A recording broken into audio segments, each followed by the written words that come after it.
बिस्मिल्लाहिर्रहमानिर्रहीम, अस्सलाम वालेकुम नाज़रीन, आप देख रहे हैं सीधी बात बीनर सलीम के साथ।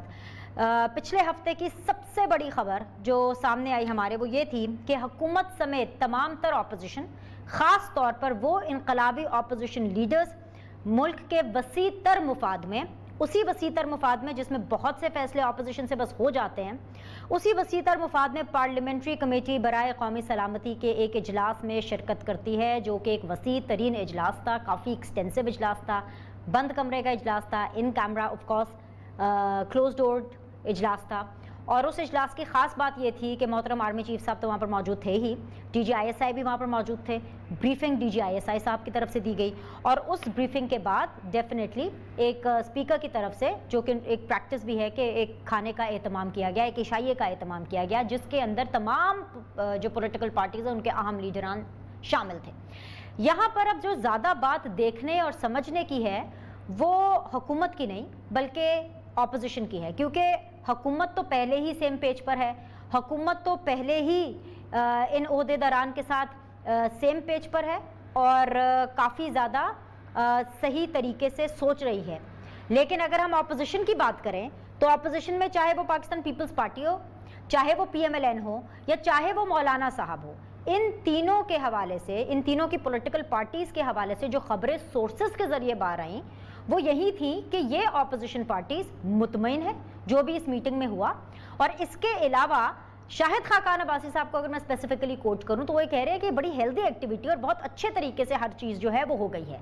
अब इस पूरी एपिसोड को लेकर के ढेर सारे सवालात उठ रहे हैं, again from the opposition point of view, from the point of view जो कि ऑपोजिशन आवाम को देती चली आ रही है, कि अगर वो इन ओहदेदार के फैसलों से मुतमईन थे, अगर वो इनकी कारकर्दगी से मुतमईन थे, तो फिर आवाम में इनके बारे में गलत तासुर क्यों दिया गया। अगर मैं PMLN की स्पेसिफिकली बात करूं तो PMLN के जो ताहयात कायद है मियां मोहम्मद नवाज शरीफ साहब, वो नाम लेकर कैटेगोरिकली इन हजरात की किरदार कशी क्यों कर रहे थे। और अगर जिस तरीके से शहबाज शरीफ साहब जो कि प्रेसिडेंट है PMLN के, one of the biggest opposition party, अगर वो इस इशाइये के बाद, इस ब्रीफिंग के बाद ये कहते और ये उनके हवाले से बयान आते हुए सुनाई दिए कि वो बिल्कुल मुतमईन हैं, तो क्या PMLN में से नवाज शरीफ माइनस हो चुके हैं। नॉट टू फॉरगेट मौलाना फजलुर रहमान साहब और उनकी पार्टी, मौलाना फजलुर रहमान साहब के साहबजादे उसमें मौजूद थे, उन्होंने भी इत्मीनान का इजहार किया, keeping this thing in mind कि मौलाना साहब भी हर फोरम पर ever since the PDM happened and ever since the PDM broke of, वो बार बार एस्टैब्लिशमेंट के हवाले से सवालात उठाते रहे हैं। शाहिद खाकान अब्बासी दूर की बात नहीं, आज ही की बात है, ये कहते हुए सुने गए, और ये हर टेलीविजन चैनल्स के ऊपर भी है, बिकॉज उन्होंने एक इंटरव्यू दिया है एक टेलीविजन चैनल को, और उसके उन्होंने कहा कि हमारी हुकूमत एस्टैब्लिशमेंट ने गिराई और इमरान खान साहब की हुकूमत के पीछे एस्टैब्लिशमेंट है। लेकिन इसके बावजूद जब इस तरह के इशाइये होते हैं, इस तरह की ब्रीफिंग्स होती हैं, तो उसमें जो इत्मीनान का इजहार किया जाता है उससे एक बड़ी बहस निकल पड़ती है कि फिर ये मुनाफिकाना रवैया ऑपोजिशन की तरफ से क्यों नजर आता है। आज के पैनलिस्ट आपके सामने रखूंगी और फिर डिस्कशन का आगाज करूंगी। मुझे ज्वाइन किया हुआ है जी फ्रॉम PMLN रुमीना खुर्शीद आलम साहिबा ने, सिटिंग MNA है, अस्सलाम वालेकुम, खुश आमदीद। मुझे ज्वाइन कर रहे हैं जी कादिर मंदोखेल साहब, पाकिस्तान पीपल्स पार्टी से उनका ताल्लुक है, सिटिंग MNA है, अस्सलाम वालेकुम। मुझे ज्वाइन कर रहे हैं जी आफ्ताब जहांगीर साहब, पाकिस्तान तहरीक इंसाफ से उनका ताल्लुक है, अगेन सिटिंग MNA है, फ्रॉम द गवर्नमेंट बेंचेस, अस्सलाम वालेकुम, खुश आमदीद, बहुत बहुत शुक्रिया। आज का शो मैं ऑपोजिशन से आगाज़ करना चाहूँगी। रुमीना, आप तक अगर मेरी आवाज़ आ रही है तो पहला सवाल आप पर रखूँगी कि आपका जो बयानिया है, आपका जो नैरेटिव है, वो शुरू हुआ था वोट को इज्जत दो, और वो थमा, ख़त्म इसलिए नहीं कह रही हूँ बिकॉज पिक्चर अभी भी बाकी है, लेकिन वो थमा इस चीज़ के ऊपर कि आपने किरदार कुशी की, इल्ज़ाम लगाए, कैरेक्टर असैसिनेशन की, इंडिविजुअल्स की, और फिर उसके बाद जब ये पूरी मीटिंग होती है और शहबाज शरीफ साहब अगर मुतमईन है और PMLN अगर मुतमईन होकर के बाहर निकल रही है इस मीटिंग से, तो फिर वो तमाम बातें जो आप अपने जलसों में, जुलूस में करते रहे, रिसेंटली सवात में भी की शहबाज शरीफ साहब ने इस इशाइये के फ़ौरन बाद, तो आप ये मुनाफिकाना जो रवैया है क्यों आवाम को दे रहे हैं। बिस्मिल्लाहिर्रहमानिर्रहीम, बहुत शुक्रिया बीनेश साहिबा अपने प्रोग्राम में दावत देने का, और आपकी जो धुआंधार गुफ्तगू है अब इसको इसी तरह से ज़रा सुनिएगा भी और कोशिश कीजिएगा कि बीच में इंटरप्ट ना करें। पहली बात तो ये कि आपने जो कहा कि मुनाफिकाना रवैया, तो मैं इस लफ्ज़ की बहुत हद तक मजम्मत करना चाहूँगी, क्योंकि दिस इज़ वेरी रॉन्ग। ये कोई मुनाफिकाना रवैया नहीं था, यहाँ पर इंडिविजुअल की बात नहीं थी। उस असम्बली के हॉल के अंदर जो मीटिंग कंडक्ट हुई थी वो मुल्क के अंदरूनी और बैरूनी मामलात और हिफाजती मामलात की थी, सरहदों की थी, ताल्लुकात की थी उसके अंदर किसी पार्टी का सियासी एजेंडा डिस्कस नहीं हो रहा था। वहां पर वोट को इज्जत देने की बात नहीं थी, वहां पर मुल्क की सरहदों की बात हो रही थी और वो मुल्क के लार्जर लेकिन ब्रीफिंग मुझे अनफॉर्चुनेटली मद्देनजर रखते हुए बात मुझे इंटरप्ट करना पड़ेगा, वो इसलिए क्योंकि ब्रीफिंग देने वाले वो लोग थे जिनके ऊपर आप बार बार उंगली उठा रहे हैं और जिनको आप गलत कहते चले आ रहे हैं। देखिए बात यह है कि जो बात हमारी अब आज भी बात अगर देखी जाए, जो बात मियां साहब का नजरिया है, उस जो उनका नैरेटिव है, ना उस नैरेटिव से पीएमएलएन हटी है, ना उस बात से कहीं पे हटी है, लेकिन एक दफा नहीं कई दफा, हर दफा जहां कहीं पर मुल्क की बात आई है, क्योंकि इदारों की बात है, सबको साथ लेकर चलने की बात है, वहां पर फिर आपका इंडिविजुअल एजेंडा नहीं रह जाता बिनीश, वहां पर आपकी लार्जर पर्सपेक्टिव पे बात आती है और यही हुआ। और दूसरी बात ये थी कि वहां पर कोई भी जाती ब्रीफिंग्स नहीं दे रहा था, वहां पर कोई जातियात की बात नहीं हो रही थी, वहां पर जो भी मीटिंग थी वो चाहे गवर्नमेंट थी चाहे ऑपोजिशन थी। और दूसरी बात ये मुनाफिक कौन है वो तो नजर आ ही गया था कि सो कॉल्ड सिलेक्टेड वजीर आजम साहब तशरीफ वहां पर नहीं लाए गए थे और जिसका इल्जाम जो है कि वो फिर जो ऑपोजिशन है उनके ऊपर खैर डाल दिया गया। लेकिन बात ये थी कि ऑपोजिशन ने, तमाम तरह ऑपोजिशन की जमातों ने वहां पर ये साबित किया हम तो हुकूमत में नहीं है, हम तो हुकूमत नहीं चला रहे, हमारा तो कोई मुफाद नहीं, हम तो नैब में हर जगह पे जो रगड़ी जा रही है, जो मुसीबतों में है, जिसको पे दर पे केसेस फेस कर रहे हैं वो ऑपोजिशन कर रही है। लेकिन उसके बावजूद भी हम लोग वहां पर सब गए, कौन वहां पर मौजूद नहीं था ये सब ने देखा। तो मेरे ख्याल में ये कहना कि पार्टी का जी पीएमएलएन बिलखसूस कि उनका कोई मुनाफिकाना रही है तो रवैया है, तो मैं आपकी इस बात को बिल्कुल मैं इससे मुत्तफिक नहीं हूं और मैं बिल्कुल आपको साफ अल्फाज में कहना चाहूंगी कि आज भी पीएमएलएन वोट को इज्जत दो के नारे के साथ, उस नैरेटिव के साथ ही चल रही है और जो लीडरशिप का फैसला होता है हम इंशाल्लाह सब उसमें एक साथ उसमें। और दूसरी बात, आपने शाहिद खान साहब के बारे में बात की, तो शाहिद खान साहब भी एक मुल्क के, आपको पता है कि वो एक एक्स प्राइम मिनिस्टर रह चुके हैं और वो भी बखूबी जानते हैं कि जहां पर लार्जर पर्सपेक्टिव की बात है, मुल्क की बात है, वहां पर मुल्क की सालमियत और बका के लिए सब लोगों ने ब्रीफिंग ली और मेरे नहीं ख्याल में कि उसमें कोई कबाहत थी। हम लोग चाहे लाख किसी बात से लेकिन रुख तो हम अदालतों का ही करते हैं। ऑलराइट, चलें उसी लार्जर पर्सपेक्टिव में, उसी लार्जर वसीतर मुल्क के मुफाद में आप इन्हीं हजरात की जो किरदार कशी है वो बंद कर दे करना, आप क्यों कर रहे हैं? देखिए बात यह कि बात किरदार कुशी की, आप दो चीजों को मिक्स करें। अनफॉर्चुनेटली आज यही हो रहा है कि हम दो चीजों को मिक्स कर रहे हैं। हम ये चाहते हैं कि ऑपोजिशन जो है, चाहे वो मीडिया हो या प्रिंट मीडिया हो या कोई हो, मैं एक चीज पूछ रही हूँ, आप उसको मिक्स कर रही हैं। आपके कायदे ने, मैं नवाज शरीफ साहब की बात कर रही हूँ, नवाज शरीफ साहब ने तकारीर की जिसके बाद उन पर बैन लगा, उस तकरीर के अंदर उन्होंने इल्जाम लगाए, उन्होंने अपना एक नैरेटिव दिया, उन्होंने कैरेक्टर असैसिनेशन की, उन्होंने फिंगर पॉइंटिंग की।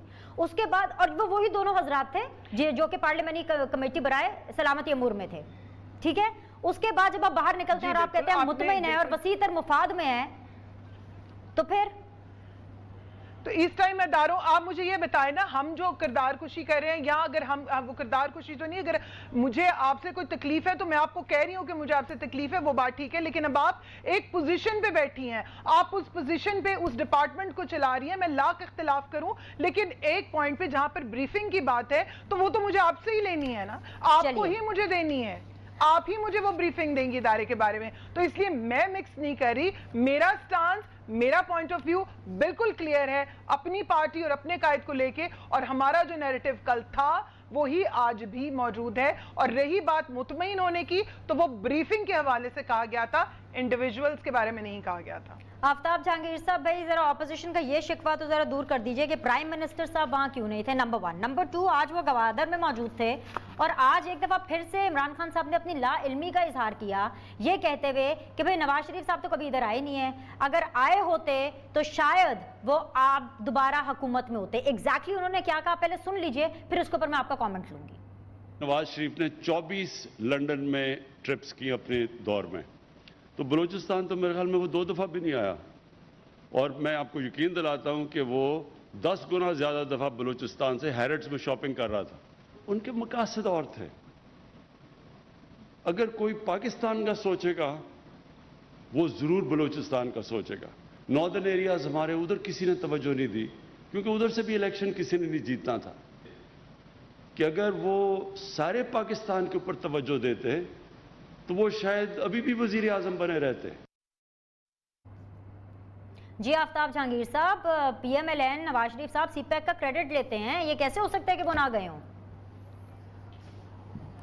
अच्छा बिनीश, बहुत शुक्रिया कि आपने अपने प्रोग्राम में मुझे मौका दिया, और रवीना को मेरा सलाम, मंदूखेल को मेरा सलाम।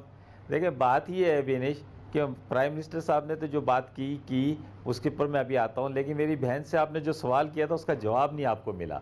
मेरी बहन ने बहुत लंबी चौड़ी गुफ्तगू की, लेकिन देखें बात ये है कि यही इदारे जिनको ये कहते हैं कि ये सिलेक्ट, मैं दे रहा हूँ बेनिश, मैं दे रहा हूँ कि ये कहते नहीं कोई तकलीफ नहीं है, बहनों से कभी तकलीफ नहीं होती भाइयों को। अच्छा, मैं ये समझता हूँ कि देखिए जब ये कहते हैं हमें सिलेक्टेड कहते हैं और सिलेक्टर कहते हैं, सिलेक्टर उनको कहते हैं कि जिन्होंने सिलेक्ट किया है। अच्छा, फिर या तो उन पे सिलेक्टरों पर एतमाद ना करो कि उन्होंने गलत सिलेक्शन की है। जब आपने उन पर एतमाद किया है और उनकी ब्रीफिंग के ऊपर और उनके इदारों पर आपको एतमाद है, तो फिर आप इस बात पर भी यकीन रखें कि वो अपना काम कर रहे हैं, वो दूसरा कोई काम नहीं कर रहे, समझे ना। तो लिहाजा आप इदारों को मुतनाज़ा बनाने के बजाय इदारों पे एतमाद करें, और इदारों के ऊपर जब आप एतमाद करेंगे तो वो और मजबूत होंगे, जो आप लोग नहीं करते। अच्छा, जहाँ तक सवाल रह गया बिनिश, आपने मुझसे किया था कि जी बलूचिस्तान के हवाले से, तो वो प्राइम मिनिस्टर का कहने का मतलब ये था कि जितनी दफ़ा आप जितने तादाद में आप यूरोप का टूर करते थे, एक्सफोर्ड स्ट्रीटों पे घूमते हैं, वहाँ की कॉफ़ी और चाय पीते हैं, अगर उससे कुछ भी कम तवज्जो बलूचिस्तान या दूसरे एरियो पे दी होती, उसकी तरक्की के ऊपर अपना किरदार अदा किया होता, वहाँ के नाराज़ लोगों को मनाया होता, तो आज ये सूरत हाल ना होती, बल्कि पाकिस्तान पूरी तरह से तरक्की याफ्ता मुल्क होता, और इसमें ये सारी जो छोटी छोटी खलिशें हैं ये ख़त्म हो जाती। लेकिन क्योंकि आपको अपनी ज़ात पे ज़्यादा तवज्जो देनी थी, आपको वहाँ के लंदन की मौसम बहुत पसंद थे, आपको बलूचिस्तान की गर्मी और बलूचिस्तान के हालात से कोई इतना ज़्यादा इंटरेस्ट नहीं था, तो इसलिए आपने वहाँ तवज्जो नहीं दी। और वहाँ की जो सूरत हाल है बिनिश, वो आपको बहुत अच्छी तरह से पता है कि आज तक वहाँ पे सही मानों में पुरअमन माहौल पैदा ही नहीं हो सका। अगर अभी कोशिश कर रहे हैं प्राइम मिनिस्टर साहब, जैसे उन्होंने कहा है कि मैं बात करूँगा, तो ये खुशाइंद है कि उनके साथ बैठ के बात करनी चाहिए, ताकि उनके जो इश्यूज़ हैं, उनके जो मसाइल हैं, उनकी जो शिकायत है उसको दूर करें, ताकि वो हम बेहतर तरीके से CPAC का इतना बड़ा एक हमारा प्रोजेक्ट है जो गेम चेंजर है, जो पूरी दुनिया के अंदर एक बड़ी चेंज लेकर आएगा, जिसमें हमारा बहुत बड़ा किरदार है। तो हमारे ये, क्योंकि अगर हम इन सब चीज़ों को सही कर लेंगे तो हम बहुत तरक्की की तरफ अपने आप को गामजन करेंगे। तो मैं ये समझता हूँ कि मेरी बहन को चाहिए कि इदारों पे अब भी तनकीद करना छोड़ दें, और अंदर बैठ के अच्छे अच्छे खाने खा के बाहर निकल के तारीफ करने के आप भी गवादर जाकर वहां जाकर सियासत करना छोड़ दें और एक दूसरे के ऊपर जो है एंटी तकारीर करनी छोड़ दें। अगर बाकी CPAC जो है वो गेम चेंजर है। एक वक्फा लेना है, वक्फे के बाद वापस आएंगे, पाकिस्तान पीपल्स पार्टी का मौक़िफ़ जानेंगे मंदूखेल साहब से। Will be back in a bit.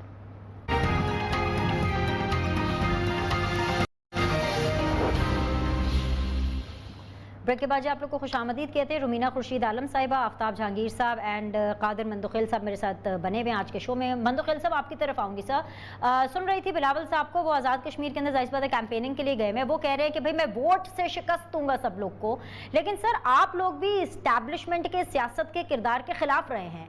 ये जो पिछले हफ्ते कितनी बड़ी ब्रीफिंग हुई, उसके बाद इशाया हुआ, उसके बाद जो आपका भी मुतमईन रवैया सामने आया, आप लोगों ने क्यों नहीं उसके लिए स्टैंड लिया? आप लोगों ने क्यों नहीं बॉयकॉट किया इस चीज़ का? बाइकआउट का सवाल मैंने कब कहा? किस चीज के हवाले से?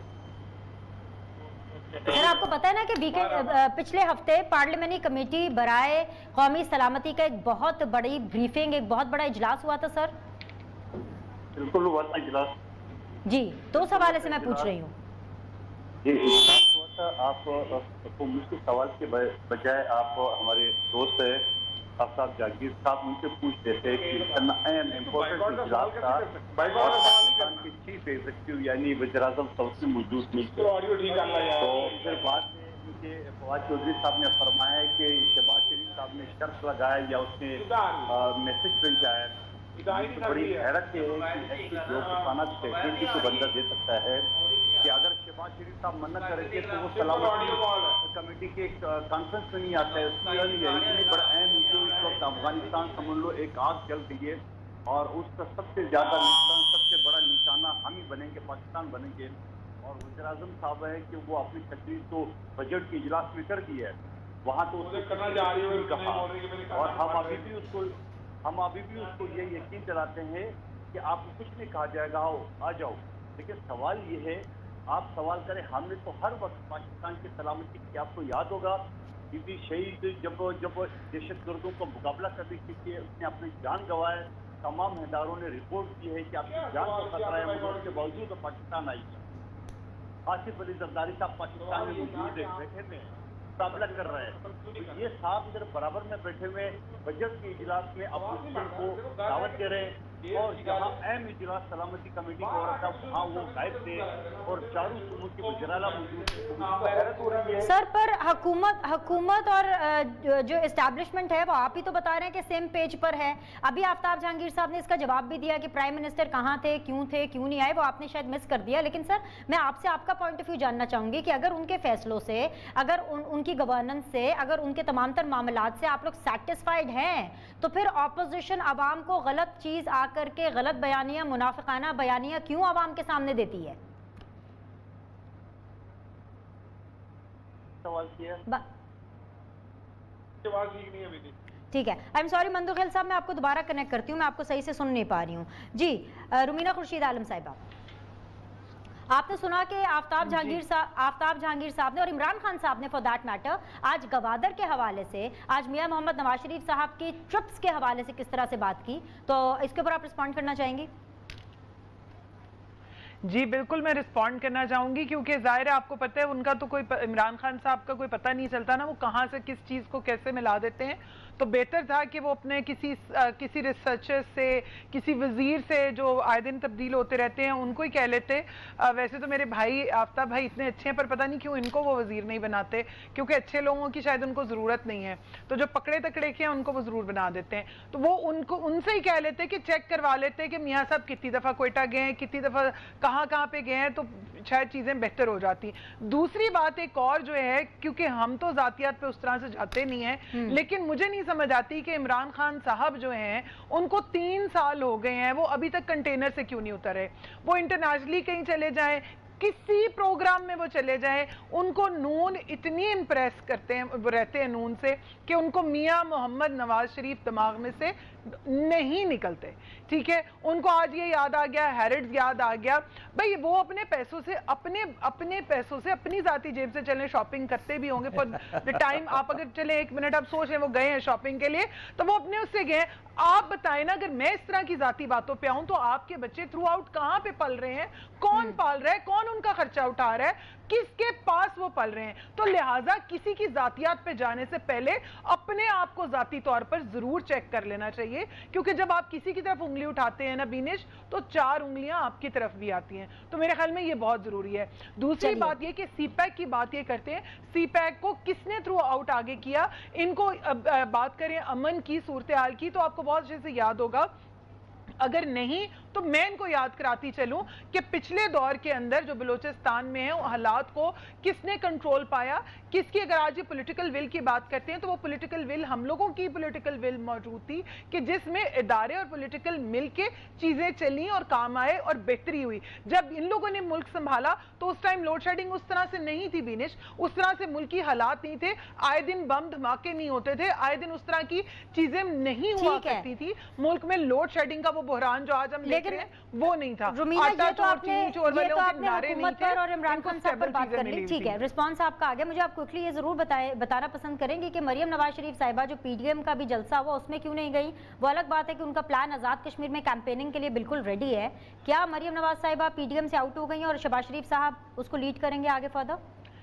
देखिए बात ये है बीनेश के, मुझे तो ये समझ नहीं आती कि हर कोई अपने अपने मफरूजे क्यों घड़ रहा होता है। मुझे तो ऐसी कहीं से कोई इतला नहीं है, बीइंग पार्टी मेंबर कि यहाँ एक पार्टी वर्कर है एज वेल, कि मरियम बीबी यहाँ निकल गई या शहबाज साहब निकल गए। 12 दफ़ा जो है वो चीज़ें कही गई हैं कि वो तमाम तर जो है, हम सब तमाम तर एक ही पेज के ऊपर हैं। और यही वजह है कि बहुत सारे लोगों के जो ख्वाब थे कि नून में से शीन और शीन में से नून इस तरह की चीजें निकलेंगी और कौन इधर उधर जाएगा, तो वो सब ने देखा कि तमाम तर जमात आज भी इकट्ठी है और जो लीडरशिप का फैसला होगा, मरियम बीबी ने हमेशा यही कहा है कि जो लीडरशिप का फैसला होगा, जिस तरह से जो बात होगी वो उस तरह से फॉलो करेंगी, और ऐसे कतन कोई बात नहीं है कि वो पीडीएम का हिस्सा नहीं है या क्या है। मतलब आई थिंक कि ये अपनी अपनी सोच और अपनी अपनी इख्तिरा है, अब इसको कोई जैसे मर्जी ले ले। आफ्ताब जहांगीर साहब, जब आप लोग ऑपोजिशन में थे और जब नए नए आप लोग हुकूमत में आए थे तो इमरान खान साहब का एक नारा ये भी था कि वो जितने भी गवर्नर हाउसेज हैं, जितने भी प्राइम मिनिस्टर हाउसेज हैं, एक्सेट्रा सबको वो यूनिवर्सिटीज़ में या लाइब्रेरीज में जो है तब्दील करना चाहते हैं। लेकिन जब हुकूमत में आए हुए आपको 3 साल हुए, जो एक बड़ी खबर सामने आ रही है ना, बड़ी हैरानकुन खबर है, आई डोंट नो कि आपको ये सुनकर हैरानगी होगी कि नहीं होगी, आप तो करता धरता है करने वाले हैं कि जी बहावलपुर यूनिवर्सिटी में जनूबी पंजाब का दफ्तर बनने जा रहा है। क्या अब बहावलपुर यूनिवर्सिटी में जनूबी पंजाब का दफ्तर बनेगा? वो पाकिस्तान तहरीक इंसाफ, वो सरकार जो कि ये कहा करती थी कि गवर्नर हाउसेज और प्राइम मिनिस्टर हाउसेज के बहुत ज़्यादा एक्सपेंडिचर्स हैं और इनको तो लाइब्रेरीज या यूनिवर्सिटीज़ होना चाहिए, आपने उस यूनिवर्सिटी के अंदर अब दफ्तर बनाने जा रहे हैं?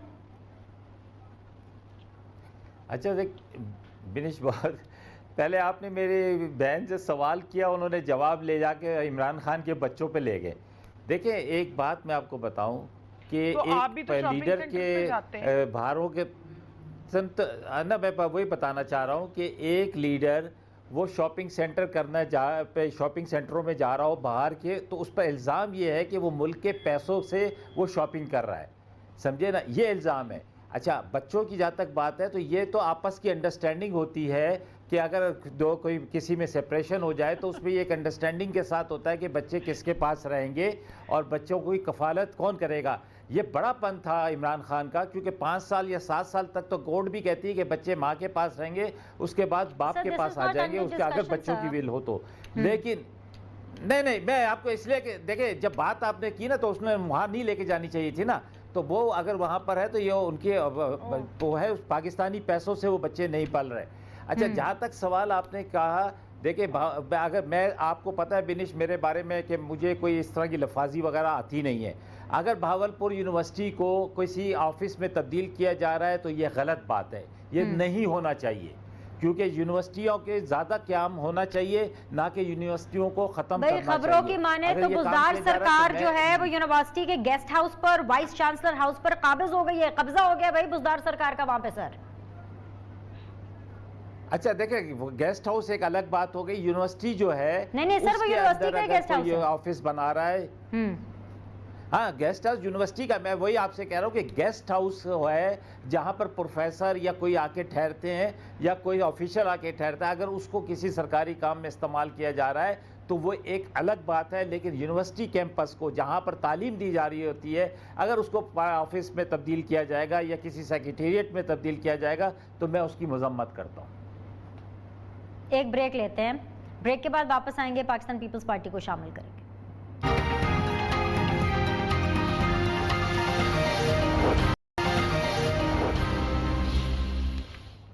वेलकम बैक जी। मंदो खेल साहब को शामिल करते हैं पाकिस्तान पीपल्स पार्टी के मौक़िफ़ के लिए। मंदो खेल साहब, 2 चीज़ें, एक तो ये कि पाकिस्तान पीपल्स पार्टी के लिए भी अभी कोई राहें आसान नहीं हुई हैं, क्योंकि खबरों की माने तो पता चला है कि भाई नैब को तो एक और मैनहट्टन में अपार्टमेंट मिल गया है आसिफ अली जरदारी साहब को, जिसकी इंक्वायरी भी खुल गई है।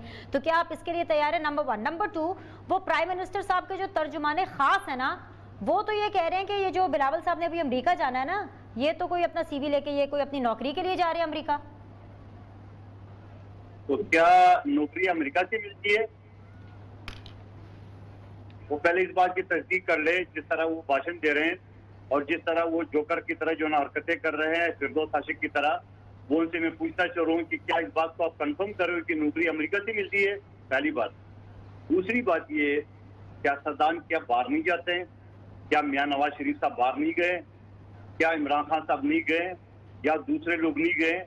सब जाते हैं और अभी गए नहीं। बिलावल साहब कश्मीर के इलेक्शन चल रहे हैं और वो पहले से जो है ना वो बातें बना रहे हैं कि अमेरिका जा रहे हैं। तो आप कंफर्म कर रहे हो ना कि अमेरिका की नौकरी मिलती है, तो भाई आपको ये अमेरिका की नौकरी मुबारक हो।